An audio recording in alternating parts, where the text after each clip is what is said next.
Can you imagine hunger going unchecked? That was the story in the 80s and 90s when food insecurity rates were on the rise and Michiganders were in desperate need of help. This led to the founding of the Genesee Food Bank, or as we are now known, the Food Bank of Eastern Michigan. The Food Bank Council was formed with other food banks in the state in 1984 to advocate for food security programs. Since the beginning, the Food Bank of Eastern Michigan has served as a model for food banks across the country as we've developed award-winning programs driven by innovation.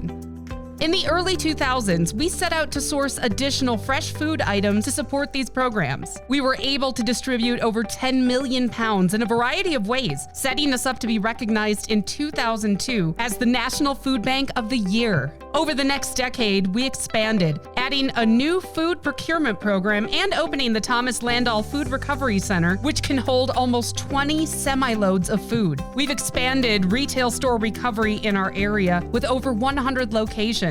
The Hunger Solution Center opened in 2015 thanks to the commitment of the community, local foundations, the board of directors, and donors coming together to raise funds. This started a huge expansion in operations to source products directly from Michigan farms and to distribute fresh produce throughout the region year-round. The increased capacity and ability to source an abundance of lead-mitigating fresh products helped the food bank to emerge as a leader in emergency food distribution during the Flint water crisis. We made incredible strides as we went from moving 2 million pounds of fresh produce to 15 million pounds, which was also recognized by President Obama during his 2016 visit to our facilities. In 2020, the food bank faced its biggest challenge yet in navigating the pandemic. Food insecurity skyrocketed, businesses shut down, and people who had never utilized a food bank found themselves suddenly and unexpectedly in need. The food bank and its partners answered the call for help, increasing food distribution to more than 50 million pounds and adding 800 pop-up pantries and parking lots that allowed a safe model of distribution for residents. During the height of the pandemic, we were moving an average of 55 semis per week. That's a weekly convoy that spans almost an entire mile. Each of these crises has increased our ability to serve communities as a proven and reliable emergency safety food provider, now and in the future. What started 40 years ago as a charitable movement to rescue food has now become a nationally recognized leader in the fight against hunger. We will continue to advocate for an accessible, effective emergency food network that provides healthy and fresh options for our neighbors. More work is always needed, but we're fighting to ensure a vibrant, accessible food system is available to all. We value and appreciate your support in this movement.